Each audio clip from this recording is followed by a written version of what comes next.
ইচ্ছা করেছি হযরত লুকমান আলাইহিস সালাতু ওয়াস সালামের প্রজ্ঞাপূর্ণ গুরুত্বপূর্ণ কিছু নসিহাত আজকে আপনাদেরকে শোনাবো। আল্লাহ তাআলা যেন সঠিকভাবে বলার এবং বুঝানোর তৌফিক দান করেন। সকলে বলেন আমিন। হযরত লুকমান আলাইহিস সালাতু ওয়াস সালাম পৃথিবীর বিখ্যাত একজন জ্ঞানী এবং প্রজ্ঞা সম্পন্ন মানুষ ছিলেন, যার কথা ইতিহাসের পাতায় ছড়িয়ে ছিটিয়ে আছে। হযরত লুকমান প্রজ্ঞাপূর্ণ গুরুত্বপূর্ণ নসিহাত করতেন, যে নসিহাতগুলো আল্লাহর কোরআনেও আছে, ইতিহাসের পাতায় এখনো বিদ্যমান আছে। হযরত লুকমান আসলে উনি কি নবী ছিলেন না ওলি ছিলেন? অনেকে বলে যে হযরত লুকমান নবী ছিলেন।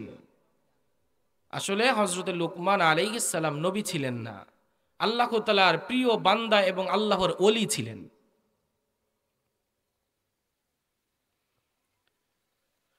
ওয়াহাব ইবনে মুনাব্বিহ রাহমাতুল্লাহি আলাইহি এর মতে হযরত লুকমান আলাইহিস সালাম হযরতে আইয়ুব আলাইহিস সালাতু ওয়াস সালামের ভাতিজা ছিলেন।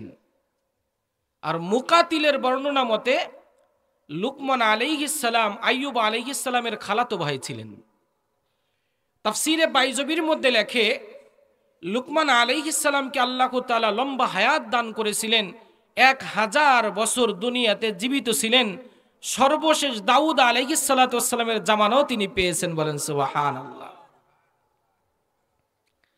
যেহেতু তিনি নবী ছিলেন না, এজন্য তার নাম শুনলে রহমাতুল্লাহি আলাইহি রাদিয়াল্লাহু আনহু, আবার কেউ আলাইহিস সালাতু ওয়াস সালামও বলেন। সুতরাং কোনোটা বলতেই সমস্যা নাই, যে কোনো একটা তার নাম শুনলে বলা যায়। তাফসীরে ইবনে কাসিরের মধ্যে আল্লামা ইবনে কাসির রহমাতুল্লাহি আলাইহি বলেন, আল্লাহ তাআলা হযরত লুকমানকে নবুয়াত এবং হিকমত গ্রহণ করার ক্ষেত্রে ইখতিয়ার দিয়েছিলেন। তুমি চাইলে নবুয়াতও গ্রহণ করতে পারো, চাইলে হিকমতও গ্রহণ করতে পারো। ফাখতার আল হিকমা, হযরত লুকমান তখন হিকমত গ্রহণ করলেন, প্রজ্ঞা গ্রহণ করলেন, নবুয়তি গ্রহণ করে নাই। জিজ্ঞাসা করা হলো, আল্লাহ তাআলা আপনাকে নবুয়াত গ্রহণ করার ইখতিয়ার দিলেন, আপনি নবুয়তি গ্রহণ না করে হিকমত কেন গ্রহণ করলেন? হযরত লুকমান আলাইহিস সালাম বলেন যে নবুয়তি একটা গুরুত্বপূর্ণ একটা দায়িত্ব। আল্লাহ তাআলা যদি আমার ইখতিয়ার ছাড়া আমাকে দান করত, তাহলে আমার দায়িত্ব পালন করার ক্ষেত্রে আল্লাহ তাআলা আমাকে সহযোগিতা করত, তাহলে আমি নিতাম। যেহেতু আমাকে ইখতিয়ার দিয়েছে, এজন্য আমি এত বড় দায়িত্ব গ্রহণ করি নাই। আল্লাহ তাআলা তিনাকে হিকমত দান করলেন, যেটা আল্লাহ তাআলা সূরা লুকমানের 12 নম্বর আয়াতের মধ্যে বলেছেন, ওয়ালাকাদ আতাইনা লুকমানাল হিকমা আনিশকুর লিল্লাহ ওয়া মান ইয়াশকুর ফাইন্নামা ইয়াশকুরু লিনাফসিহি ওয়া মান কাফারা ফাইন্নাল্লাহা গনিয়্যুন হামিদ। আল্লাহ তাআলা বলেন, নিশ্চয়ই আমি হযরতে লুকমানকে প্রজ্ঞা দান করেছিলাম, জ্ঞান দান করেছিলাম এ মর্মে যে আপনি আল্লাহ তাআলার কৃতজ্ঞতা আদায় করুন। কারণ যে আল্লাহ তাআলার কৃতজ্ঞতা আদায় করে, সে নিজের উপকারের জন্যই আদায় করে। ঠিক কিনা বলেন? আল্লাহর শুকরিয়া আদায় করলে, কৃতজ্ঞতা আদায় করলে যে করে তারই লাভ হয়। ওমান কাফারা, আর যে আল্লাহ তাআলার কৃতজ্ঞতা আদায় করে না, আল্লাহ তাআলার শুকরিয়া জ্ঞাপন করে না, তার জানা থাকা দরকার আল্লাহ তাআলা প্রশংসিত এবং অভাব মুক্ত। পৃথিবীর সমস্ত মানুষ যদি আল্লাহ তাআলার কৃতজ্ঞতা আদায় না করে, আল্লাহর প্রশংসা না করে, তাহলে আল্লাহ তাআলার কিঞ্চিত পরিমাণে কোনো ক্ষতি হবে না। সুতরাং যদি কেউ আল্লাহ তাআলার প্রশংসা করে, কৃতজ্ঞতা আদায় করে, সেই প্রকৃতপক্ষে লাভবান হবে। আল্লাহ তাআলা উক্ত আয়াতে বললেন যে হযরত লুকমানকে আমি হিকমত দান করেছি, প্রজ্ঞা দান করেছি। প্রশ্ন হয়, হিকমত আর প্রজ্ঞা বলতে কি উদ্দেশ্য? তাফসীরবিদ আবু হাইয়ান রাহিমাহুল্লাহু তাআলা বলেন যে হিকমত হলো প্রজ্ঞাপূর্ণ এমন কথা যা মানুষ উপদেশ হিসাবে গ্রহণ করে এবং মানুষের দিলের মধ্যে দাগ কেটে যায়, অনেক দিন মনে থাকে। জ্ঞান সম্পূর্ণ এমন কথাকে হিকমত বলে। তার মানে উনি এমন কিছু কথা বলতেন যেই কথাগুলো মানুষ উপদেশ হিসাবে গ্রহণ করত এবং মানুষের দীর্ঘদিন যাবৎ মনে রাখত। রইসুল মুফাসসিরিন আব্দুল্লাহ ইবনে আব্বাস রাদিয়াল্লাহু আনহুমা বলেন, হিকমত হলো সুস্থ ও সুন্দর চিন্তার মেধা ও প্রজ্ঞাপূর্ণ বিবেক। হিকমতের দ্বারা উদ্দেশ্য হলো সুস্থ ও সুন্দর চিন্তার মেধা এবং প্রজ্ঞাপূর্ণ বিবেক। কেউ কেউ বলেছেন হিকমতের উদ্দেশ্য হলো ইলম অনুযায়ী আমল করা, যতটুকু শিখেছে ততটুকু তার জীবনে প্র্যাকটিক্যাল ভাবে বাস্তবায়ন করা, এর নাম হলো হিকমত। যাই হোক, যতগুলো বর্ণনা আপনাদেরকে শোনালাম সবগুলোর নামই হিকমত। আল্লাহ তাআলা হযরত লুকমান আলাইহিস সালাতু ওয়াস সালামকে এই হিকমত দান করেছিলেন। আর হযরত লুকমান তার সন্তানকে উদ্দেশ্য করে নসিহত করতেন, উপদেশ দিতেন। যে সমস্ত মানুষ ওই উপদেশগুলো মানত, শুনত, তাদেরও উপকার হতো। হযরত লুকমান আলাইহিস সালাম সন্তানকে উদ্দেশ্য করে অনেক উপদেশ দিয়েছেন, নসিহত করেছেন। সেখান থেকে কিছু গুরুত্বপূর্ণ নসিহত উপদেশ আপনাদেরকে আমি শোনাবো ইনশাআল্লাহ। এক নম্বরে তার সন্তানকে তিনি উপদেশ দিয়েছেন, এক নম্বরে ঈমান সংশোধনের জন্য। কি সংশোধনের জন্য বলেন? ঈমান সংশোধনের জন্য উপদেশ দিয়েছেন। কারণ একটা মানুষের জীবনে সব থেকে বড় গুরুত্বপূর্ণ, প্রধান এবং প্রথম কাজ হলো তার ঈমানকে সংশোধন করা। ঠিক কিনা চিল্লায় বলে? কারণ আল্লাহ তাআলা পৃথিবীর শুরু লগ্ন থেকে আমার আপনার পয়গম্বর পর্যন্ত নবী আর রাসূল পাঠিয়ে মানুষের কাছে একত্ববাদ আর তাওহীদের দাওয়াত দিয়েছেন। প্রত্যেকটা রাসূলকে আল্লাহ তাআলার একত্ববাদের দাওয়াত দিয়ে জমিনে প্রেরণ করেছেন। যদিও বিভিন্ন নবীর শরীয়তের মধ্যে বিভিন্ন বিষয় কিছু ব্যবধান ছিল, পার্থক্য ছিল, কিন্তু আল্লাহ তাআলার একত্ববাদ আর ওয়াহদানিয়তের মধ্যে কোন নবীর জামানায় কোনো পার্থক্য ছিল না। সমস্ত নবী দুনিয়ার জমিনে এসেছে আর নিজের উম্মতগুলোকে আল্লাহ তাআলার একত্ববাদের কথা শুনিয়েছে, আল্লাহ তাআলার ওয়াহদানিয়তের কথা শুনিয়েছে। যেই কথাগুলো আল্লাহ তাআলা আমার আপনার পয়গম্বরকে লক্ষ্য করে বলতেছেন, ওয়ামা আরসালনা মিন ক্বাবলিকা মির রাসূলিন ইল্লা নূহি ইলাইহি আন্নাহু লা ইলাহা ইল্লা আনা ফা'বুদুন।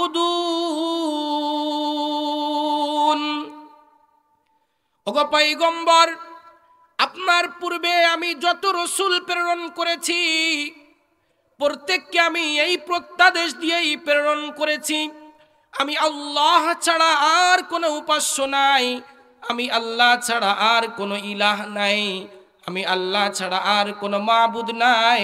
সুতরাং আপনারা সকলে একমাত্র আমি আল্লাহর ইবাদত করুন। আল্লাহ কয়জন বলেন? আমার আপনার রব কয়জন? পয়গম্বর আরবীকে জানায় দিলেন যে আপনার পূর্বে যত নবী রাসূল প্রেরণ করেছি প্রত্যেককে আমি এই একই নির্দেশ দিয়েছি, আমি আল্লাহ ছাড়া আর কোনো রব নাই, আর কোনো উপাস্য নাই, সুতরাং একমাত্র আমি আল্লাহর ইবাদত করুন। উম্মতদের কাছে এসে নবীরাই একই কথা বলেছেন। মাছের পূজা চলবে না, গাছের পূজা চলবে না, কোন মানুষের পূজা চলবে না, পূজা চলবে একমাত্র কার? চিল্লাই বলুন, কার ইবাদত চলবে জমিনে? এই জমিনটা কে সৃষ্টি করেছে? এই আসমান সৃষ্টি করেছে কে? মানুষ সৃষ্টি করেছে কে? সুতরাং যে আল্লাহ আসমানের মালিক, যে আল্লাহ জমিনের মালিক, কুল কায়নাত সমস্ত মাখলুকের মালিক যে আল্লাহ, এই জমিনে আর আসমানের মধ্যে একমাত্র রাজত্ব আর ক্ষমতা, একমাত্র উপাসনা চলবে ওই আল্লাহ। আল্লাহ ভিন্ন পৃথিবীর আর কোন মানুষের ইবাদত করা যায় না, তাদের পূজা করা যায় না। অন্য মানুষের পূজা করলেই সেটা শিরক হবে। কি হবে বলেন? শিরক হবে। আর সন্তানের ঈমান যেন বিশুদ্ধ হয়ে যায়, সন্তানের ঈমানের মধ্যে যেন শিরকের কোনো দুর্গন্ধ না থাকে, এজন্য সন্তানকে সর্বপ্রথম হযরতে লুকমান ঈমান আকীদার সংশোধনের জন্য নসিহত করেছেন। কারণ শিরক হলো এমন একটা জঘন্য পাপ, শিরক এমন একটা জঘন্যতম অপরাধ। আল্লাহ তাআলা কোরআনের আয়াতের মধ্যে স্পষ্টভাবে ঘোষণা করেছেন, ইন্নাল্লাহা লা ইয়াগফিরু ওয়া ইউশরাকা বিহি ওয়া ইয়াগফিরু মা দুনা যালিকা লিমান ইয়াশা। নিশ্চয়ই আল্লাহ তাআলা শিরকের মতো জঘন্যতম অপরাধ ক্ষমা করেন না। শিরিক ব্যতীত অন্য কোন গুনাহ যদি বান্দার আমলনামায় থাকে, আল্লাহ তাআলা ইচ্ছা করলে বান্দাকে ক্ষমা করতে পারেন, কিন্তু শিরিকের মতো মহাপাপ আল্লাহ ক্ষমা করেন না। সুতরাং সন্তানের ঈমানের মধ্যে যেন শিরিকের দুর্গন্ধ না থাকে, এই জন্য হযরতে লুকমান সর্বপ্রথম সন্তানের ঈমান সংশোধনের জন্য নসিহত করেছেন। আল্লাহ তাআলা কুরআনুল কারীমের আয়াত বানিয়ে পৃথিবীবাসীকে উপদেশ গ্রহণ করার জন্য এটাকে কোরআনের আয়াত বানিয়েছেন। আল্লাহ তাআলা বলেন, وَإِذْ قَالَ لُقْمَانُ لِابْنِهِ وَهُوَ يَعِظُهُ وَإِذْ قَالَ لُقْمَانُ لِابْنِهِ وَهُوَ يَعِظُهُ يَا بُنَيَّ لَا تُشْرِكْ بِاللَّهِ إِنَّ الشِّرْكَ لَظُلْمٌ عَظِيمٌ। আল্লাহ তাআলা বলেন, হে পৃথিবীর মানুষ, লক্ষ্য করো, স্মরণ করো, যখন উপদেশ চলে নিজের সন্তানকে হযরত লুকমান ডাক দিয়ে বলল, বৎস, রব্বে কারিমের সাথে তুমি শিরিক করো না, রব্বে কারিমের সাথে তুমি কাউকে অংশীদার সাব্যস্ত করো না, কারণ পৃথিবীর মধ্যে শিরিক হলো সব থেকে জঘন্যতম অপরাধ। সুতরাং আল্লাহ তাআলার সাথে অন্য কাউকে অংশীদার সাব্যস্ত করলে শিরিক করা হয়, আর শিরিকের গুনাহ নিয়ে কবরে গেলে চিরস্থায়ী জাহান্নামে যাওয়া লাগবে। বলেন নাউজুবিল্লাহ। এই জন্য আমাদের দেশের মধ্যে মানুষকে মুশরিক বানিয়ে ঈমান হরণ করে বেঈমান করে কবরে পাঠানোর জন্য কিছু কিছু ধর্ম ব্যবসায়ী খুব তৎপরতা দেখায়।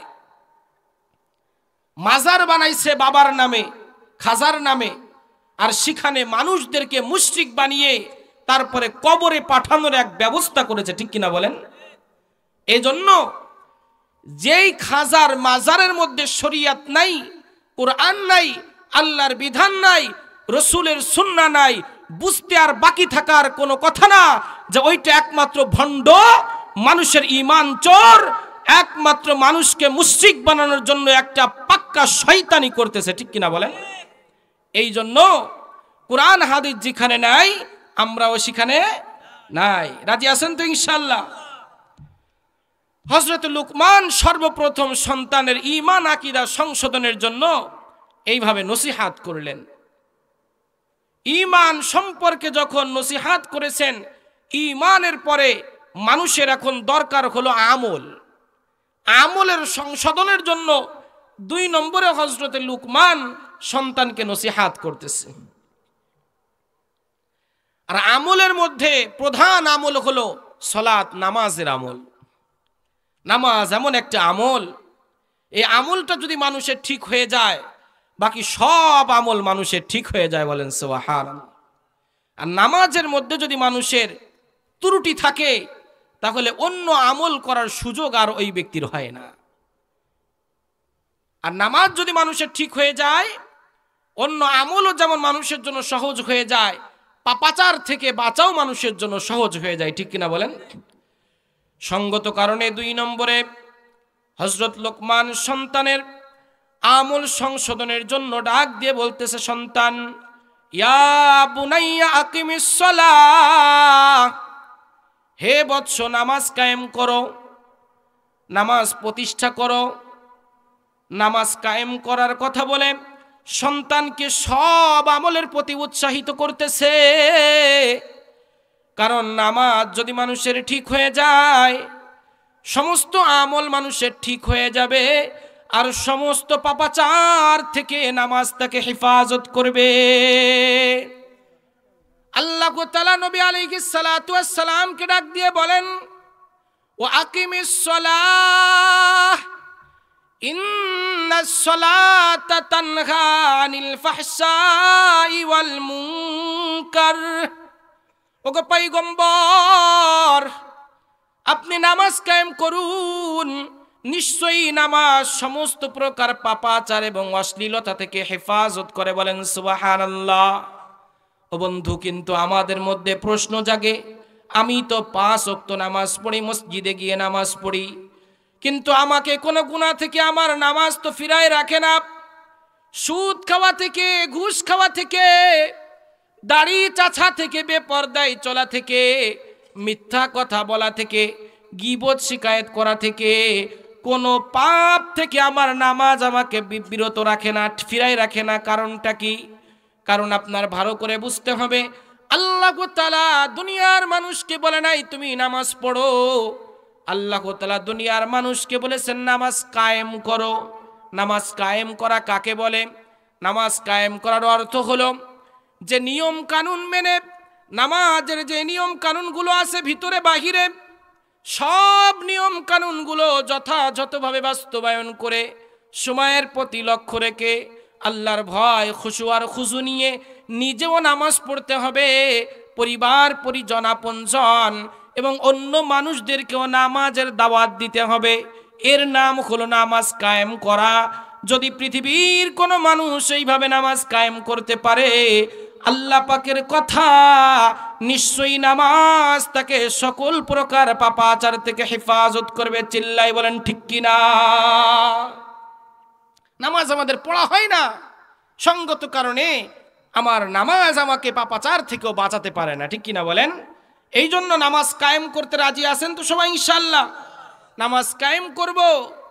আমি নামাজ কিভাবে পড়ব? সূরা কিরাত কোনো কিছুই আমার শুদ্ধ নাই, রুকু সঠিকভাবে করি না, সাজদাটা সঠিকভাবে করি না, রুকুর তাসবিহগুলো, সিজদার তাসবিহগুলো সঠিকভাবে আদায় করি না, আজও পর্যন্ত আমি তাশাহুদটা সঠিকভাবে পড়া শিখলাম না, দুআয়ে কুনুত আজও পর্যন্ত আমি মুখস্থ করলাম না বিশুদ্ধভাবে, তাহলে এই নামাজ কখনোই আমাকে পাপাচার থেকে বাঁচাতে পারবে না। ঠিক কিনা বলেন?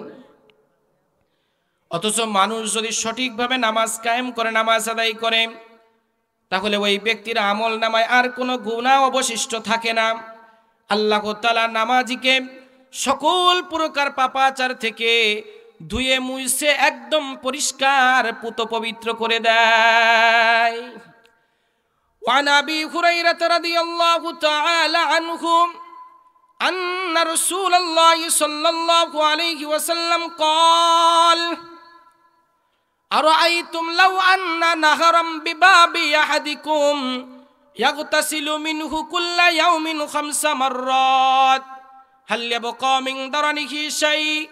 قالوا لا يبقى من درنه شيء قال فذلك مثل الصلوات الخمس يمحو الله بهن الخطايا। বুখারী শরীফের হাদিস, হযরত আবু হুরায়রা রাদিয়াল্লাহু তাআলা আনহু থেকে বর্ণিত।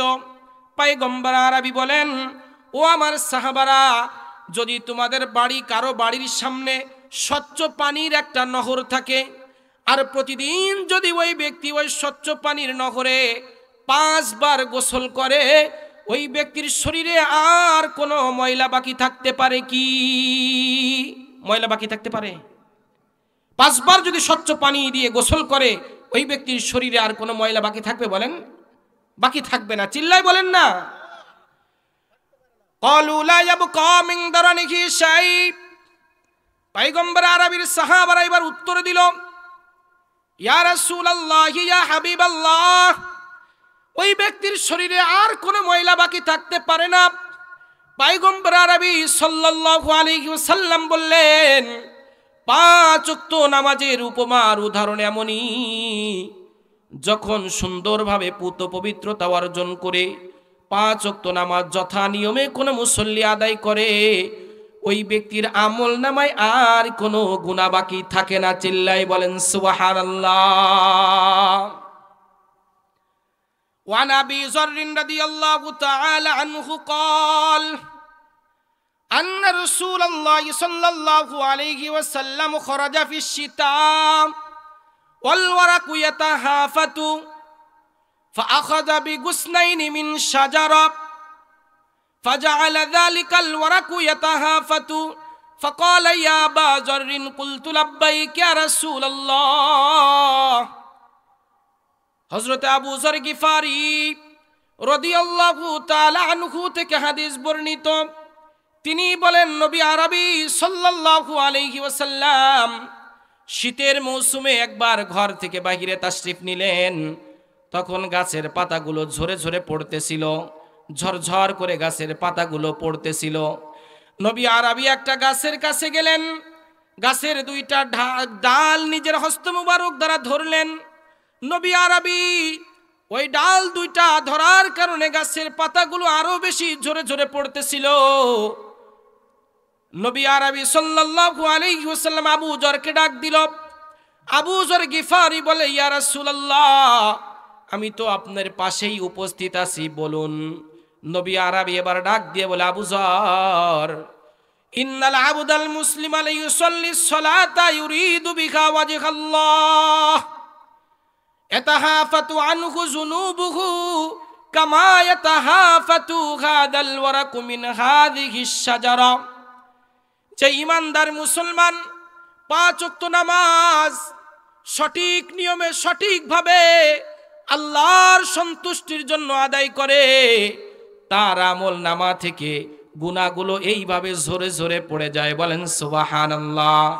যেইভাবে গাছের পাতাগুলো ঝরে ঝরে পড়ে যাচ্ছে। বন্ধুরা আমার, আপনি যদি একটু লক্ষ্য করে দেখেন, আর কিছুদিন পরে গাছের পাতাগুলো ঝরে ঝরে পড়বে।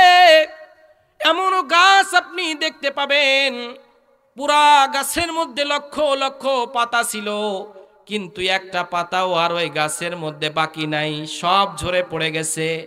আমার নবী বলেন, 5 ওয়াক্ত নামাজ যখন সঠিকভাবে আদায় করবে আল্লাহর সন্তুষ্টির জন্য, ওই উম্মতের আমল নামা থেকে গুনাহ এমন ভাবে ঝরে ঝরে পড়বে, একটা সগীরা গুনাহ তার আমল নামায় বাকি থাকবে না। সুবহানাল্লাহ। আস্তে করে কম হয়ে গেছে আপনাকে, গুনাহ একটাও বাকি থাকবে না, তারপরও কম হয়ে গেছে। সুবহানাল্লাহ কয় না? সুবহানাল্লাহ জোরে বলবো তো ইনশাআল্লাহ। কিন্তু আমাদের অবস্থা কি দেখেন, 5% মানুষ সমাজের মধ্যে নামাজ আদায় করে, সঠিকভাবে আদায় করে না। আর 95% মানুষ সমাজের মধ্যে, নারী পুরুষ বৃদ্ধ যুবক, আল্লাহর হুকুম নামাজের মতো গুরুত্বপূর্ণ বিধানটা আদায় করে না। ঠিক কিনা বলেন? অথচ এই গুরুত্বপূর্ণ বিধানকে যদি আপনি তুচ্ছ তাচ্ছিল্য করে, খাটো করে দেখে যদি আপনি নামাজকে ছেড়ে দেন, তাহলে আপনার বেঈমান হয়ে মরার সম্ভাবনা আছে। ঠিক কিনা? আপনি চিন্তা করেন, আমার বয়স তো 20 বছর হলো, 40 বছর হলে আমি সঠিকভাবে নামাজ আদায় করব। ও যুবক, তোমার পায়ে ধরে বলি, হাতে ধরে বলি, এই শয়তানের ধোঁকার মধ্যে কখনোই তুমি পড়বা না। তুমি যে আশায় বসে আছো 40 বছর পরে তুমি আল্লাহর বিধান নামাজ কায়েম করবা, 40 সেকেন্ড তুমি সময় নাও পাইতে পারো। ঠিক কিনা? 40 মিনিট সময় তুমি নাও পাইতে পারো, আগামীকাল ফজরে তোমার মসজিদে এলান হইতে পারে, ঠিক কিনা? কেমন করে ঘুমাও তুমি, কেমন করে ঘুমাও তুমি, ফজর করে কাজা,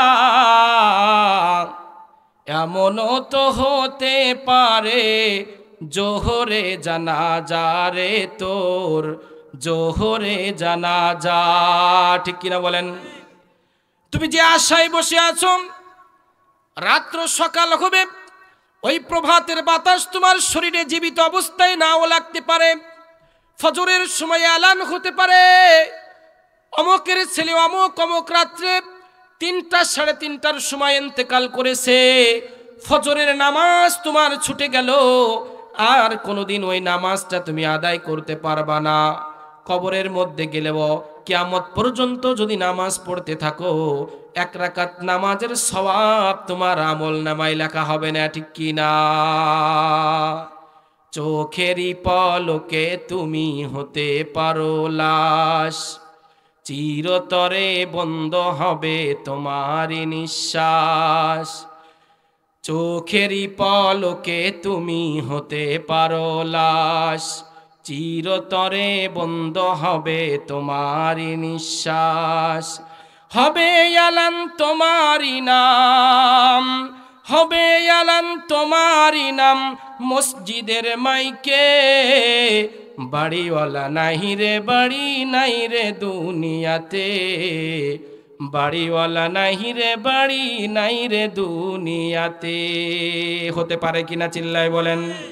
এই জন্য আজকের থেকে আবাল বৃদ্ধা বনিতা মা বোন যারা পর্দার মধ্যে আছেন সবাইকে আমি লক্ষ্য করে বলবো, এমন প্রতিজ্ঞার এত দৃঢ় সংকল্পনা করব, আজ থেকে মৃত্যু পর্যন্ত আমার যত ব্যস্ততাই থাক না কেন, আল্লাহর হুকুম গুরুত্বপূর্ণ নামাজকে আমি কখনোই জেনে বুঝে স্বেচ্ছায় কখনো কাজা করব না। রাজি আছেন কারা? হাত দেখান।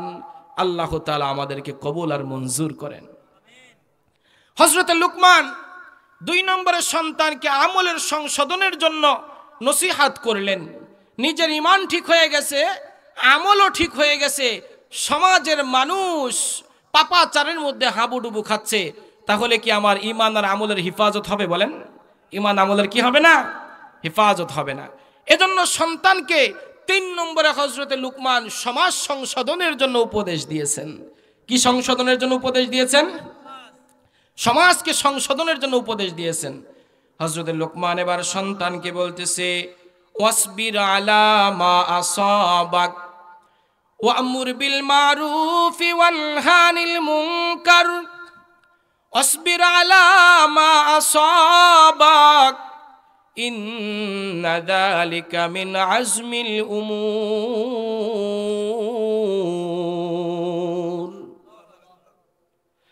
সন্তানকে 3 নম্বরে বলো, সন্তান সমাজের মানুষদেরকে তুমি সৎ কাজের আদেশ করো, আর অসৎ কাজ থেকে মানুষকে তুমি নিষেধ করো। মানুষকে সৎ কাজের আদেশ করবা আর অসৎ কাজের নিষেধ করবা।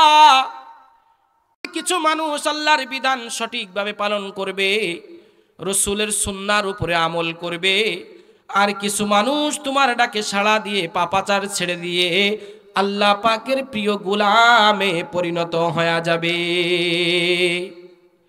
এজন্য সন্তানকে 3 নম্বরে বলল, ওয়া'মুর বিল মারুফ ওয়ানহা আনিল মুনকার। সমাজকে সংশোধন করার জন্য তোমার কর্তব্য হলো সমাজের মানুষকে তুমি সৎ কাজের আদেশ দিবা, আর অসৎ কাজ থেকে মানুষকে তুমি বারণ করবা। তবে সন্তান মনে রাখবা, যখন সৎ কাজের আদেশ করবা সব মানুষের কাছে সৎ কাজের আদেশ ভালো লাগবে না। তখন কিছু মানুষ তোমার শত্রুতে পরিণত হবে, কিছু মানুষ তোমার বিরোধিতা করবে, কিছু মানুষ তোমার সাথে দুশ্মনী আর শত্রুতা শুরু করে দিবে। কারণ সব মানুষের কাছে সৎ কাজের আদেশ আর অসৎ কাজের নিষেধ ভালো লাগে না, ঠিক কিনা বলেন? চোরের সামনে যখন তুমি চোরা কারবারির বদনাম করবা, চোরা কারবারি থেকে তাকে যখন নিষেধ করবা, সব চোরের কাছে এটা ভালো লাগবে না। যখন বেনামাজিকে নামাজের দাওয়াত দিবা, সব বেনামাজি নামাজি হবে না, সব বেরোজাদার রোজাদার হবে না। যারা বেপর্দায় চলে তাদেরকে পর্দার কথা বললে সবাই তোমার কথা শুনেই পর্দার পর আমল করবে না। যারা ঘুষ খায় সুদ খায় তাদেরকে যখন তুমি বারণ করবা, সব মানুষ একসাথে সুদ আর ঘুষ ছেড়ে দিবে না। কিছু মানুষ তোমার কথা শুনবে আর কিছু মানুষ তোমার সাথে শত্রুতা শুরু করবে। হাইরে, দেখা হইলেই শুধু আমাদেরকে সৎ কাজের আদেশ দেয় আর অসৎ কাজের নিষেধ করে। যখন এই কাজগুলো তুমি করবা, বিপদ আসাটা তোমার উপরে অস্বাভাবিক কোনো কিছু না, ঠিক কিনা বলেন? নিশ্চিতভাবে তুমি সৎ কাজের আদেশ আর অসৎ কাজের নিষেধ করলে তোমার উপরে বিপদ আপদ আসবে, বালা মুসিবত করবে। জেল আর জুলুমের শিকার তুমি হতে পারো, কখনো হামলার মামলার শিকার তুমি হতে পারো। এতে করেই তুমি কখনো সৎ কাজের আদেশ আর অসৎ কাজের নিষেধ তুমি ছেড়ে দিবা না। তাহলে কি করবা? আসবির আলা মা আসাবাক, তোমার উপরে যত বিপদ আপদ বালা মুসিবত আসবে সব বিপদ আপদে ধৈর্য ধারণ করবা, ধৈর্যের সাথে তুমি মোকাবেলা করবা। কারণ বিপদ আপদে বালা মুসিবতে ধৈর্য ধারণ করা সাধারণ কোনো কাজ না। ইন্না যালিকা মিন আজমিল উমুর, বিপদ আপদে ধৈর্য ধারণ করা এটা হলো মহা একটা হিম্মতের কাজ, একটা সাহসিকতার কাজ। বিপদ আপদে ধৈর্য ধারণ করতে পারলো, সে সাহসিকতার পরিচয় দিতে পারলো, হিম্মতের পরিচয় দিতে পারলো। সুতরাং তুমি ধৈর্যের মাধ্যমে মোকাবেলা করবা। 3 নম্বরে সন্তানকে সমাজ সংশোধনের জন্য নসিহাত করলেন। মানুষকে সমাজ সংশোধনের করার ক্ষেত্রে সৎ কাজের আদেশ আর অসৎ কাজের নিষেধই যথেষ্ট না, সমাজের মানুষের সাথে সামাজিক শিষ্টাচার বজায় রাখাটাও জরুরি, ঠিক কিনা বলেন? আমি এখানে ওয়াজ করলাম, রাস্তায় আপনার সাথে দেখা হলো, আমি আপনার সাথে বাজে বিহেভ করলাম, অসুন্দর আচরণ করলাম, তাহলে আপনি আমার দাওয়াতে কখনোই ইসলামের মধ্যে আসবেন না, ঠিক কিনা বলেন? একজন বয়োজ্যেষ্ঠ মুরব্বীর সাথে আমার কিভাবে কথা বলতে হবে, আমার সিনিয়র পার্সনের সাথে কিভাবে কথা বলতে হবে, আমার থেকে যারা জুনিয়র আছে, আমার সমসাময়িক বন্ধুবর যারা আছে তাদের সাথে আমার কিভাবে কথা বলতে হবে, এই সামাজিক শিষ্টাচার আদাবুল মুআশারাত এটা শিক্ষা করাও আমার জন্য খুব জরুরি বিষয়। এই জন্য 4 নম্বরে হযরতে লুকমান সন্তানকে আদাবুল মুআশারাত সামাজিক শিষ্টাচার শিক্ষা দিয়েছে। বলেন সুবহানাল্লাহ। সন্তানকে এবার বলতেছে, ওয়ালা তুসাইরু খাদ্দাকা ওয়ালা তামশি ফিল আরদি মারহা ওয়ালা তুসাইরু খাদ্দাকা লিন-নাসি ওয়ালা তামশি ফিল আরদি মারহা ইন্নাল্লাহা লা ইউহিব্বু কুল্লা মুখতালিন ফখুর وقصد في مشيك واخدد من صوتك إن أنكر الأصوات لصوت الحمير। সন্তানকে ডাক দিয়ে বলল, বৎস, মানুষের সাথে যখন তোমার দেখা সাক্ষাৎ হবে তখন অহংকার বশে মানুষকে তুমি অবজ্ঞা করবা না, অহংকার করে মানুষকে তুমি কখনো ছোট করে আর খাটো করে দেখবা না, আর আল্লাহর জমিনের উপরে কখনো তুমি দম্ভ ভরে পদচারণ করবা না। কারণ আল্লাহ তাআলা পৃথিবীর মধ্যে কোনো দাম্ভিক অহংকারীকে পছন্দ করেন না। চিল্লাই বলেন ঠিক কিনা? কারণ অহংকার করার অধিকার একমাত্র আল্লাহ পাকের আছে। আল্লাহ তাআলা পৃথিবীর কোনো মানুষের দিকে মুখাপেক্ষী না, কিন্তু পৃথিবীর মধ্যে যত সুপার পাওয়ার আছে সে কোনো দিক থেকেই স্বয়ং সম্পূর্ণ না, কোনো দিক না কোনো দিক তার ত্রুটি আছে, ঠিক কিনা?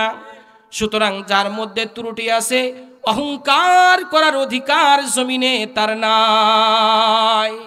আর আল্লাহ তাআলা এই অহংকারী দাম্ভিককে অপছন্দ করেন। সুতরাং তুমি কখনোই আল্লাহর জমিনে অহংকার করে দম্ভ ভরে চলবা না।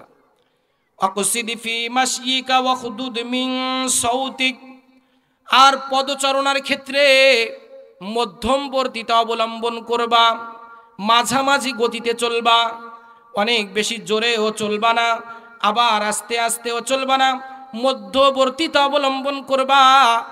আর যখন মানুষের সাথে তুমি কথা বলবা তখন ছোট আওয়াজে কথা বলবা, নিম্ন স্বরে কথা বলবা, নিজের গাম্ভীর্যতা বজায় রেখে কথা বলবা। কারণ মানুষের কাছে সব থেকে অপ্রীতিকর আওয়াজ হলো গাধার আওয়াজ, ঠিক কিনা? গাধা কি আস্তে করে আওয়াজ দেয় না জোরে বলে? গাধার আওয়াজ কি আস্তে হয় না জোরে হয়? সুতরাং গাধার আওয়াজ জোরে হওয়ার কারণে যেমন মানুষের কাছে অপছন্দনীয়, অপ্রিয়, তোমার আওয়াজটা যেন গাধার আওয়াজের মতো না হয়, তাহলে মানুষও তোমার কথা পছন্দ করবে না, ঠিক কিনা বলেন? সন্তানকে এইভাবে সামাজিক শিষ্টাচার শিক্ষা দিলেন 4 ভাবে, যে মানুষের সাথে যখন তোমার দেখা সাক্ষাৎ হবে তখন মানুষের সাথে চেহারাটাকে প্রশস্ত করে কথা বলবা, হাসি খুশি ভাবে কথা বলবা, কোনো মানুষকে ছোট আর খাটো করে দেখবা না। আর আল্লাহর জমিনে কখনো অহংকার নিয়ে দাম্ভিকতার সাথে চলাফেরা করবা না। হাঁটা চলার ক্ষেত্রে মধ্যবর্তীতা অবলম্বন করবা, জোরেও না আস্তেও না, আর গাম্ভীর্যতা বজায় রেখে কোমলভাবে ক্ষীণ কণ্ঠে মানুষের সাথে কথা বলবা। এইভাবে সামাজিক শিষ্টাচার শিক্ষা দিলেন। এবার আপনি চিন্তা করুন, সন্তানকে 1 নম্বরে ঈমান আকীদার সংশোধনের জন্য তাকে নসিহাত করলেন, 2 নম্বরে আমলের সংশোধনের জন্য নসিহাত করলেন, 3 নম্বরে সমাজ সংশোধনের জন্য নসিহাত করলেন, 4 নম্বরে সামাজিক শিষ্টাচার তাকে শিক্ষা দিলেন। যেই মানুষটা এত প্রজ্ঞাপূর্ণ জ্ঞান সম্পূর্ণ নসিহাত করলেন, তাকে আল্লাহ তাআলা কি পরিমাণে হিকমত আর জ্ঞান দান করেছিলেন বলেন সুবহানাল্লাহ। প্রশ্ন আসে কি আসে না, যে হযরত লুকমান নবীও না রাসূলও না, তাহলে এত জ্ঞানের অধিকারী সে কিভাবে হয়েছে? এটা আমাদের মধ্যে প্রশ্ন আসে না? হযরত লুকমান আলাইহিস সালাম এক মজমার মধ্যে মানুষদেরকে প্রজ্ঞাপূর্ণ কথা শোনাচ্ছিলেন, জ্ঞান সম্পূর্ণ কথা শোনাচ্ছিলেন, নসিহাত করতেছিলেন। এক লোক দাঁড়িয়ে বলতেছে, আপনি কি ওই লুকমান যেই লুকমান আমার বাড়িতে আমার ছাগল গরু বকরি চড়াতো? হযরত লুকমান সহজ সরলভাবে বললেন, হ্যাঁ আমি ওই লুকমান যে আপনার বাড়িতে আপনার ছাগল বকরি চড়াতো। বলেন সুবহানাল্লাহ। লোকটা এবার আশ্চর্য হয়ে গেছে, তাহলে এই মর্যাদায় আপনি কিভাবে অধিষ্ঠিত হলেন?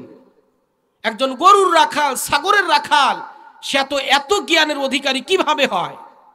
হযরত লুকমান বলেন যে আমি কয়েকটা কাজের উপরে নিয়মিত আমল করে থাকি, যার কারণে আল্লাহ তাআলা আমাকে এই মর্যাদায় অধিষ্ঠিত করেছেন।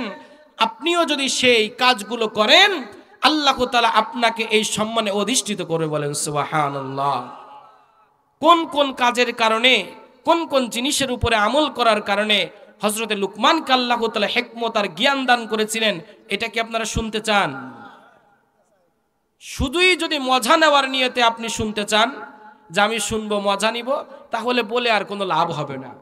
আর যদি আপনি এমন নিয়ত করতে পারেন যে আমি এই পয়েন্টগুলো শিখবো, শুনবো, বুঝবো, আমার জিন্দগিতে বাস্তবায়ন করব, আল্লাহ তাআলা যেন এমন মর্যাদায় আমাকে অধিষ্ঠিত করেন, তাহলেই আমি আলোচনা সামনে বাড়বো। রাজি আছেন তো ইনশাআল্লাহ?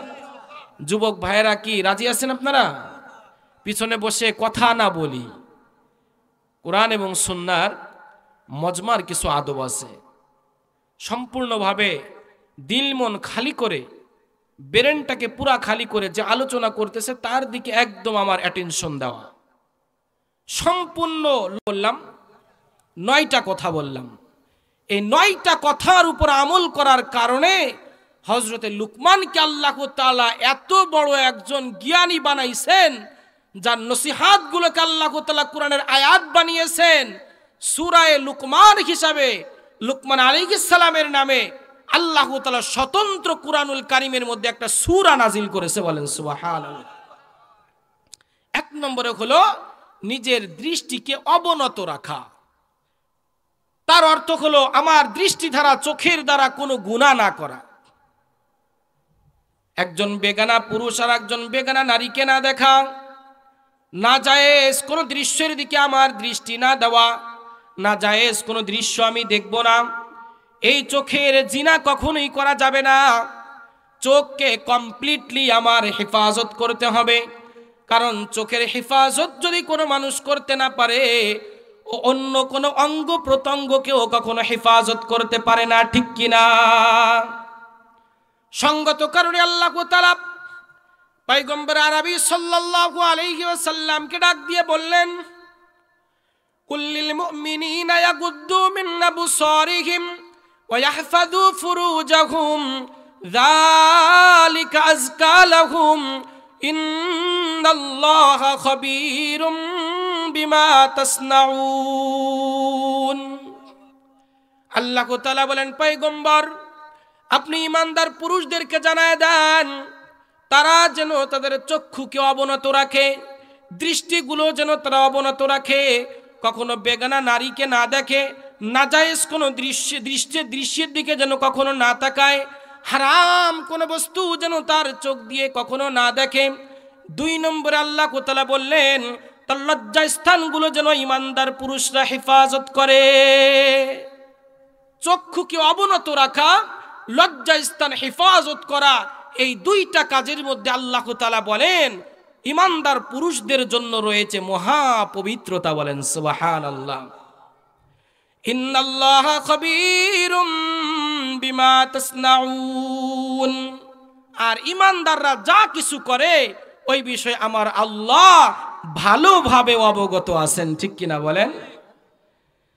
ইমানদার পুরুষদেরকে আল্লাহ তাআলা বিধান দিলেন চক্ষু অবনত রাখার জন্য, লজ্জা স্থান হেফাজত করার জন্য।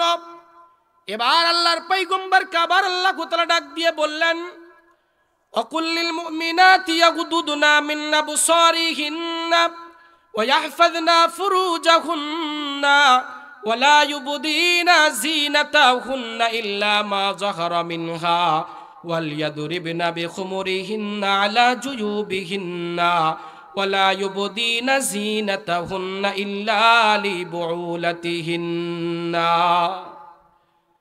বললেন, ওগো পয়গম্বর এবার ইমানদার নারীদেরকে জানায় দেন তারা যেন তাদের দৃষ্টিকে অবনত রাখে, লজ্জাস্থানগুলো যেন সকল প্রকার পাপাচার থেকে হেফাজত করে, আর সাধারণভাবে তাদের যে সমস্ত সৌন্দর্য প্রকাশ পায়, সাধারণ প্রকাশ্য সৌন্দর্য ছাড়া অন্য কোনো সৌন্দর্য যেন তারা প্রকাশ না করে। আর তাদেরকে বলুন তাদের মাথার ওড়নাগুলো যেন তাদের বক্ষদেশে ফেলে রাখে, কারণ আল্লাহ তাআলা আজ থেকে 1400 বছর আগে জানতেন এমন একটা যুগ আসবে, এমন একটা জামানা আসবে, নারীরা তখন বুঝতে পারবে না ওড়নাটা কোথায় ব্যবহার করতে হয়।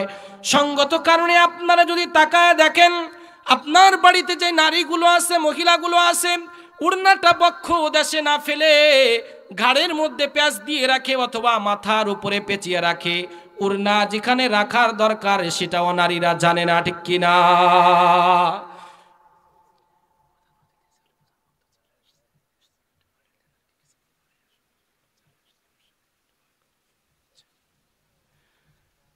আলহামদুলিল্লাহ, আমাদের প্রধান অতিথি আমাদের মধ্যে উপস্থিত হয়ে গেছে। টেনশনের কোনো কিছুই নাই।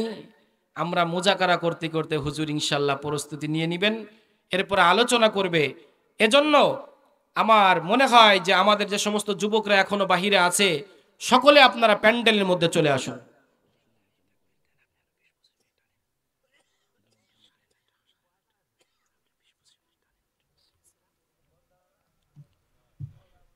আল্লাহ তাআলা ইমানদার পুরুষকে যেমন চক্ষু অবনত রাখার জন্য বিধান দিয়েছেন, ইমানদার নারীকেও চক্ষু অবনত রাখার জন্য কি দিয়েছেন?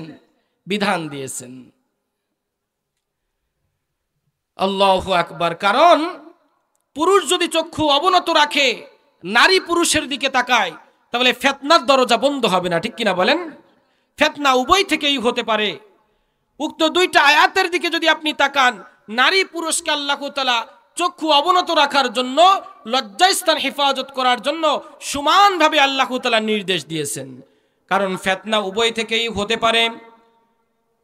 ওয়ান উম্মে সালামা রাদিয়াল্লাহু তাআলা আনহা ক্বালাত কুনতু ইনদা রাসূলিল্লাহি সাল্লাল্লাহু আলাইহি ওয়াসাল্লাম ওয়া ইনদাহু মাইমুনা فأقبل ابن أم مكتوم وذلك بعد أن أمرنا بالحجاب فقال النبي صلى الله عليه وسلم احتجبا منه فقلنا يا رسول الله أليس أعمى لا يبصرنا ولا يعرفنا فقال النبي صلى الله عليه وسلم أفعميان أنتما ألستما تبصران হযরত উম্মে সালামা রাদিয়াল্লাহু তাআলা আনহা থেকে বর্ণিত, তিনি বলেন আমি এবং মাইমুনা পয়গম্বর আরবীর কাছে আমরা উপস্থিত ছিলাম।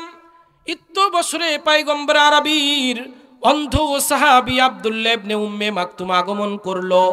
নবী আরবী আমাদেরকে বলল, আব্দুল্লাহর কাছ থেকে তোমরা পর্দা করো। আমরা বললাম ইয়া রাসূলুল্লাহ ইয়া হাবিবাল্লাহ, আব্দুল্লাহ তো একজন অন্ধ সাহাবী, সে আমাদেরকে দেখতেও পাবে না, আমাদেরকে চিনতেও পারবে না। আল্লাহর পয়গম্বর উত্তর দিল, আব্দুল্লাহ তো অন্ধ, তোমরা দুইজন কি অন্ধ হয়ে গেছো? আব্দুল্লাহ তো অন্ধ, দেখতে পাবে না, তোমরা দুজন কি অন্ধ হয়ে গেছো?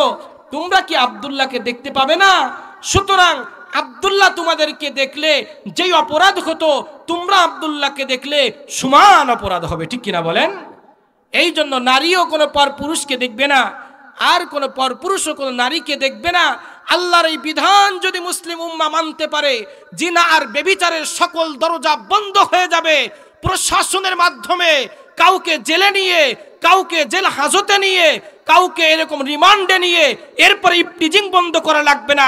চোখের হিফাজত করলে, লজ্জাস্থানের হিফাজত করলে অলরেডি এমনিতেই জিনা ব্যভিচারের দরজা বন্ধ হয়ে যাবে, ঠিক কিনা বলেন?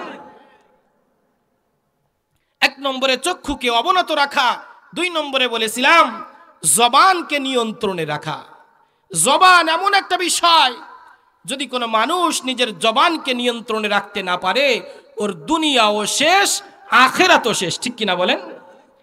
এজন্য আল্লাহ তাআলা দুনিয়ার মানুষকে আবার সতর্ক করেছেন, ইয ইয়াতালাক্কাল মুতালাক্কিয়ানি আনিল ইয়ামিনি ওয়া আনিশ শিমালি কাঈদ মা ইয়ালফিযু মিন কাওলিন ইল্লা লাদাইহি রাকীবুন আতীদ। আল্লাহ তাআলা দুনিয়ার মানুষকে বলেন, ভালো করে স্মরণ রাখো, প্রত্যেকটা মানুষের ডানে আর বামে দুজন করে ফেরেশতা নিযুক্ত আছে।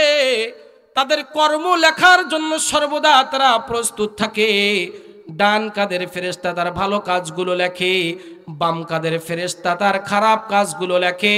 মানুষ জবানে যেই কথাটাই উচ্চারণ করে, সাথে সাথে লেখার জন্য প্রহরী তার কাঁধে নিযুক্ত আছে।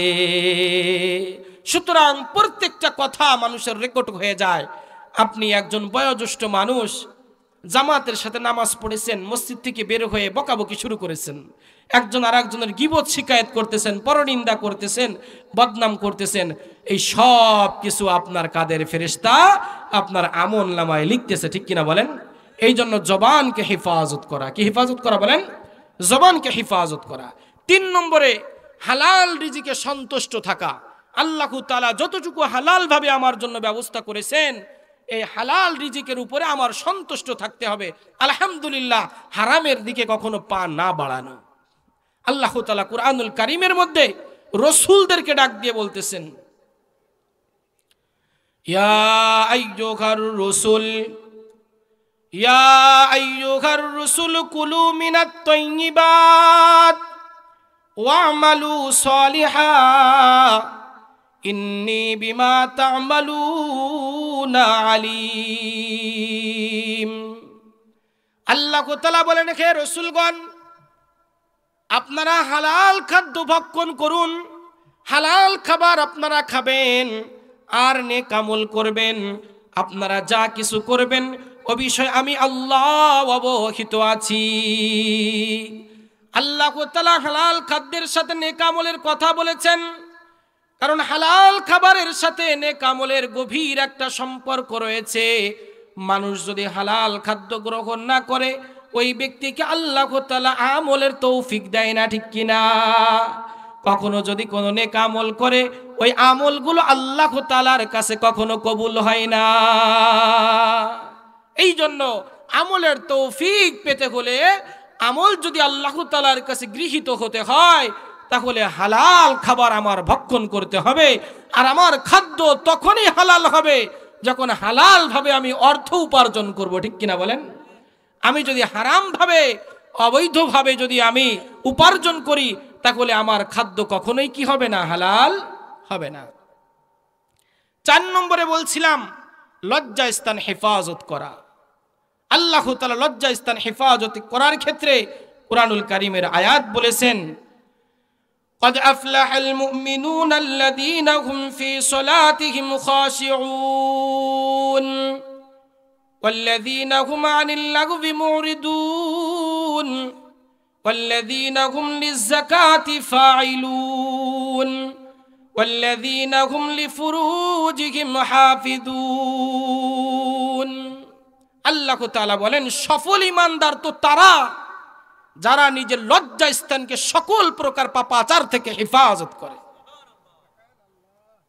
তবে নিজের বৈধ স্ত্রীর সাথে যদি কোনো ব্যক্তি যৌন চাহিদা পূরণ করে, সে আল্লাহ তাআলার কাছে তিরস্কৃত হবে না, বরং সেই ব্যক্তি আল্লাহ তাআলার কাছে সওয়াবের অধিকারী হয়। বলেন সুবহানাল্লাহ। নিজের বৈধ স্ত্রী ব্যতীত অন্য কোথাও যদি মানুষ নিজের যৌন চাহিদা পুরা করে, আল্লাহ তাআলা বলেছেন এরা হলো সীমা লঙ্ঘনকারী, পাপাচারী। সুতরাং আল্লাহ তাআলার জাহান্নামে এদের জন্য পানিশমেন্ট আছে, ঠিক কিনা বলেন? 4 নম্বর লজ্জা স্থান হেফাজত করতে হবে। পয়গম্বর আরবি সাল্লাল্লাহু আলাইহি ওয়াসাল্লাম বলেন, মাইয়াজমালনি মা বাইনা লাহিয়াইহি ওয়া মা বাইনা রিজলাইহি আজমাল্লাহুল জান্নাহ।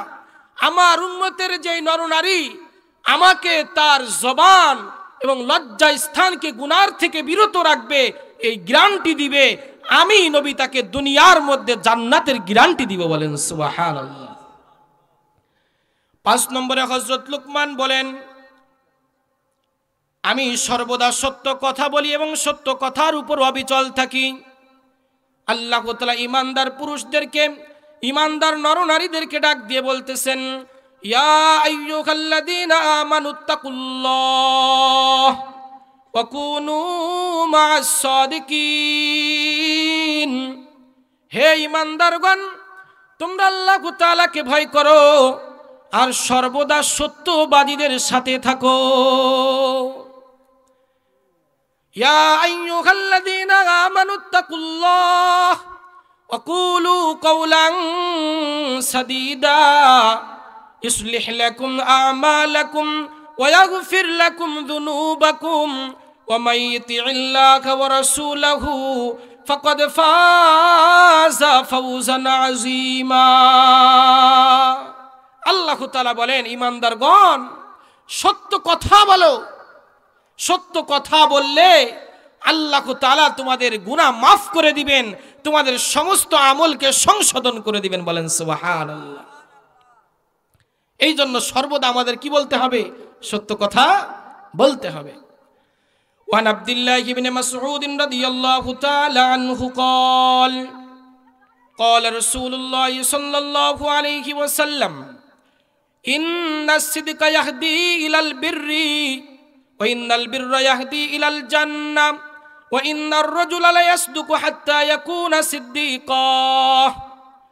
নবী আরবি সাল্লাল্লাহু আলাইহি ওয়াসাল্লাম বলেন, সত্য এবং সততা এমন একটা মহৎ গুণ, সত্য মানুষদেরকে কল্যাণের দিকে টেনে নিয়ে যায়। বলেন সুবহানাল্লাহ।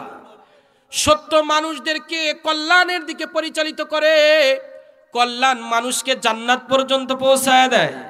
সুবহানাল্লাহ। আপনারা কি ঘুমাইতেছেন? শীত বেশি লাগতেছে? প্রধান বক্তা তো এখন বাকি রয়েছে, এরকম জিমে জিমি করলে তো ঢাকার থেকে আসছে, কথাই বলতে পারবে না। আগের থেকে একটু ভালো করে প্রস্তুতি, নাড়াচাড়া নিয়ে বসেন না। নবী আরবি কি বললেন? সত্য এবং সততা মানুষকে কল্যাণের দিকে নিয়ে যায়, কল্যাণ মানুষকে জান্নাত পর্যন্ত পৌঁছায় দেয়। বলেন সুবহানাল্লাহ। ওয়া ইন্নার রাজুলা লা ইয়াসদুকু হাত্তা ইয়াকুনা সিদ্দিকা। মানুষ যখন সদা সত্য কথা বলতে থাকে, মিথ্যা কথা জবান দিয়ে বের হয় না, ওই মানুষটা আল্লাহ তাআলার কাছে সিদ্দিক হিসাবে পরিচয় লাভ করে যায়। ওয়া ইন্নাল কাযিবা ইয়াহদি ইলাল ফুজুর ওয়া ইন্নাল ফুজুরা ইয়াহদি ইলান নার ওয়া ইন্নার রাজুলা লা ইয়াকযিবু হাত্তা ইউকতাবা ইনদাল্লাহি কাযযাবা। পয়গম্বর আরবি বলেন, মিথ্যা মানুষকে পাপাচারের দিকে নিয়ে যায়, আর পাপাচার মানুষকে জাহান্নামে নিক্ষেপ করে। বলেন নাউযুবিল্লাহ। যেই মানুষটা সদা মিথ্যা বলতে থাকে আল্লাহ তাআলার কাছে ওই মানুষটার নাম মিথ্যাবাদী হিসেবে লেখা হয়ে যায়। ওয়ান আবদুল্লাহ ইবনে আমর রাদিয়াল্লাহু তাআলা আনহু আন্না রাসূলুল্লাহ সাল্লাল্লাহু আলাইহি ওয়াসাল্লাম قال আরবাউন ইযা কুন্না ফীকা ফালা আলাইকা মা ফাতাকা মিনাদ দুনিয়া হিফযু আমানাতিন ওয়া সিদকু হাদিসিন ওয়া হুসনু খলিকাতিন ওয়া ইফফাতুন ফি তুমাতিন। হযরত আব্দুল্লাহ ইবনে আমর রাদিয়াল্লাহু তাআলা আনহু থেকে বর্ণিত, পয়গম্বর আরবি সাল্লাল্লাহু আলাইহি ওয়াসাল্লাম বলেন, আমার যেই উম্মতের মধ্যে 4টা গুণ আর 4টা বৈশিষ্ট্য থাকবে, দুনিয়ার সব কিছু যদি তার হাতছাড়া হয়ে যায়, তার ক্ষতি আর আফসোসের কোনো কিছু নাই। বলেন সুবহানাল্লাহ। 4টা জিনিস, 4টা গুণ যদি কোনো ইমানদারের মধ্যে থাকে, দুনিয়ার সব হাতছাড়া হয়ে গেছে, তার কোনো টেনশন নাই, কোনো ভয় নাই, আফসোসের কিছু নাই। আমার মধ্যে ওই 4টা গুণ আছে না না আছে একটু যাচাই বাছাই করে দেখার দরকার না? কি বলেন? 1 নম্বর হলো হিফজু আমানাতিন, আমানতের হেফাজত করা। আপনার কাছে আমানত দিলে কতটুকু হেফাজত করেন, আপনার নিজেকে আপনি নিজে প্রশ্ন করেন। ও সিদকু হাদিসিন, 2 নম্বরে সত্য কথা বলা, সততার গুণ নিজের মধ্যে আছে কিনা। ও হুসনু খলিকাতিন, 3 নম্বরে উত্তম চরিত্র, উত্তম আখলাক নিজের মধ্যে আছে কিনা। 4 নম্বর গুণ হলো ওয়াইফাতুন ফি তুমাতিন, সর্বদা হালাল খাবার ভক্ষণ করা। আমানতের হেফাজত, সত্য কথা বলা, উত্তম চরিত্র, হালাল রিজিক ভক্ষণ করা। নবী আরবি বলেন, 4টা গুণ যদি নিজের মধ্যে ঢুকাতে পারো, দুনিয়ার সব হাতছাড়া হয়ে যাবে, তোমার দুঃখ আর আফসোসের কোনো কিছু নাই। বলেন সুবহানাল্লাহ। এগুলো ঢুকানোর জন্য রাজি আছেন তো ইনশাআল্লাহ? এটা কয় নম্বর বললাম? 5 নম্বর বললাম, সদা সর্বদা সত্য কথা বলা, সত্য কথায় অবিচল থাকা। 6 নম্বরে ওয়াদা অঙ্গীকার পূর্ণ করা। আল্লাহ তাআলা কুরআনুল কারীমের মধ্যে বলেন, সফল ঈমানদারদের একটা গুণ আর বৈশিষ্ট্য হলো, যখন যে ওয়াদা করবে, অঙ্গীকার করবে, জীবন দিয়ে হলেও ওয়াদা আর অঙ্গীকারকে পুরা করার চেষ্টা করবে। والذين هم لأماناتهم وعهدهم راعون। আল্লাহ তাআলা বলেন, ইমানদার, সফল ইমানদারের বৈশিষ্ট্য হলো যখন কোনো ওয়াদার অঙ্গীকার করবে, সাথে সাথে ওইটাকে পুরা করবে, ওইটাকে বাস্তবায়ন করবে। আল্লাহ তাআলা ডাক দিয়ে বলেন, ইয়া আইয়ুহাল্লাযীনা আমানু আউফু বিল আহদি ইন্নাল আহদা কানা মাসউলা। আল্লাহ তাআলা বলেন, ইমানদার, ওয়াদা অঙ্গীকার পুরা করো, নিশ্চয়ই তোমার ওয়াদা অঙ্গীকার সম্পর্কে আল্লাহ তাআলা হাসরের ময়দানে তোমাকে জিজ্ঞাসা করবে। আউফু বিল উকুদ, আল্লাহ তাআলা অন্য আয়াতের মধ্যে বলতেছেন যে তোমার ওয়াদা অঙ্গীকার তুমি পুরা করো। কারণ ইমানদার মুসলমান কোনো ওয়াদা খিলাফি করতে পারে না, অঙ্গীকার করে সেটাকে ভঙ্গ করতে পারে না। ঠিক কিনা বলেন? পক্ষান্তরে যারা সত্য কথা বলে না, আমানতের হেফাজত করে না, ওয়াদা অঙ্গীকার বাস্তবায়ন করে না, পয়গম্বর আরবির ভাষায় তাদেরকে মুনাফিক বলা হয়েছে। قال رسول الله صلى الله عليه وسلم আয়াতুল মুনাফিকি সালাস। মুনাফিকের আলামত হলো 3টা। কয়টা? চিল্লাই বলেন, মুনাফিকের আলামত কয়টা? 3টা। ইজা হাদ্দাসা কাযাবা, কথায় কথায় মিথ্যা কথা বলে।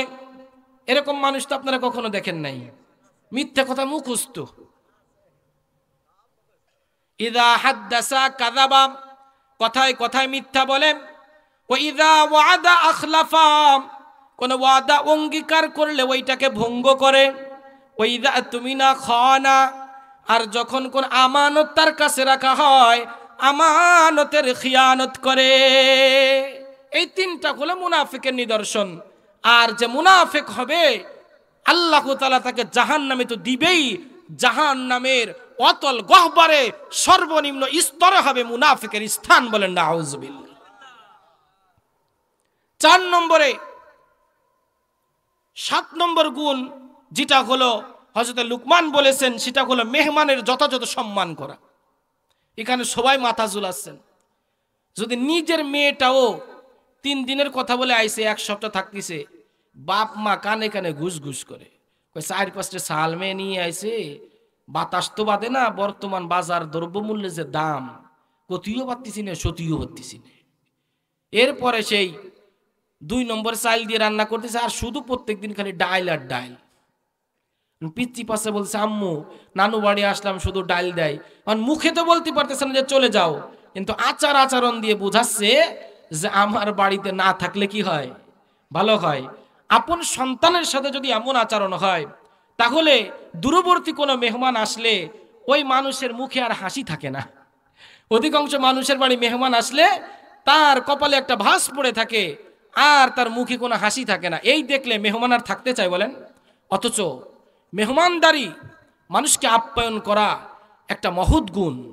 আসমানি যত কিতাব ছিল পূর্বে, কোরআন সহ সমস্ত কিতাবের মধ্যে মেহমানদারির এই গুণ প্রশংসিত। এই গুণ আল্লাহ তাআলা মেহমানদারির প্রশংসা করেছেন সব কিতাবের মধ্যে।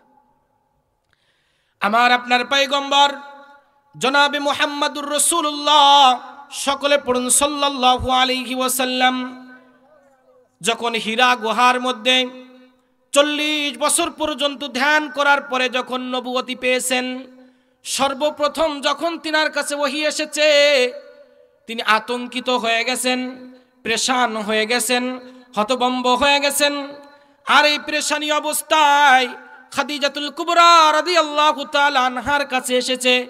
বৃত্তান্ত যখন বলেছে যে আমাকে আল্লাহ তাআলা কি বেইজ্জতি করবে কিনা, আমাকে আল্লাহ তাআলা লাঞ্ছিত করবে কিনা, সাথে সাথে আম্মাজান খাদিজাতুল কুবরা রাদিয়াল্লাহু তাআলা আনহা বলেছেন, কাল্লা ওয়াল্লাহি মা ইউখজিকাল্লাহু আবাদা ইন্নাকা লা তাসিলুর রাহিমা ওয়া তাহমিলুল কাল্লা ওয়া তাকসিবুল মা'দুমা ওয়া তাকরিজ যায়ফা ওয়া তুঈনু আলা নওয়াইবিল হাক্কি। খাদিজাতুল কুবরা বলেন, ইয়া রাসূলুল্লাহ, ইয়া হাবিবাল্লাহ, আল্লাহর কসম কখনো আল্লাহ তাআলা আপনাকে লাঞ্ছিত করবেন না, কারণ আপনার মধ্যে এমন মহৎ 5টা গুণ আছে। 1 নম্বর হলো আপনি আত্মীয় স্বজনের সাথে সুন্দর আচরণ করেন, সম্পর্কগুলো আপনি অটুট রাখেন। 2 নম্বরে অসহায় দুস্থদের দায়িত্ব আপনি বহন করেন, আর দুর্দশাগ্রস্ত মানুষদেরকে আপনি সাহায্য করেন, মেহমানের যথাযথ আপ্যায়ন করেন, আর হক পথে দুর্দশাগ্রস্ত মানুষকে সর্বসময় আপনি সাহায্য করে থাকেন। এই যে 5টা গুণ আপনার মধ্যে আছে, মেহমানদারির গুণ, এই গুণগুলো আপনার মধ্যে থাকার কারণে আল্লাহ তাআলা কখনোই আপনাকে লাঞ্ছিত করবে না। পয়গম্বর আরবি সাল্লাল্লাহু আলাইহি ওয়াসাল্লাম বলেন, মান কানা ইউমিনু বিল্লাহি ওয়াল ইয়াউমিল আখির ফালইউকরিম যায়ফা, যে আল্লাহ এবং পরকাল দিবসের উপরে বিশ্বাস রাখে সে যেন তার মেহমানকে যথাযথ সম্মান করে। বলেন সুবহানাল্লাহ। কখনো মেহমানকে সে কষ্ট দিবে না, এটা ঈমানদারের ধারা কখনোই হতে পারে না। তো আপনাদেরকে আমি 7 নম্বর গুণ পর্যন্ত শোনালাম। 8 নম্বর আর 9 নম্বর আমি ব্যাখ্যা করতে পারবো না। 8 নম্বর গুণ ছিল নিজের প্রতিবেশীকে সুরক্ষা দেওয়া। পয়গম্বর আরবি বলেন, লা ইয়াদখুলুল জান্নাতা মান লা ইয়ামানু জারুহু বাওয়াইকাহু, যেই ব্যক্তির ক্ষতি থেকে, যার অনিষ্টতা থেকে প্রতিবেশী সুরক্ষায় থাকে না, এমন মানুষ ঈমানদার হলেও আল্লাহ পাকের জান্নাতে যাবে না। বলেন নাউজুবিল্লাহ। এইটা ছিল 8 নম্বর গুণ। আর 9 নম্বর হলো সকল প্রকার অনার্থক অযথা কাজকর্ম কথাবার্তা থেকে কমপ্লিটলি বিরত থাকা। এই 9টা কাজের উপর আমল করতে রাজি আছেন তো ইনশাআল্লাহ? আল্লাহ তাআলা আমাদের সকলকে এই 9 গুণের উপরে যথাযথ আমল করে একজন পাক্কা সাচ্চা ঈমানদার হয়ে কবরে যাওয়ার তৌফিক দান করেন। আমা তৌফিক ইল্লা বিল্লাহ। আসসালাম।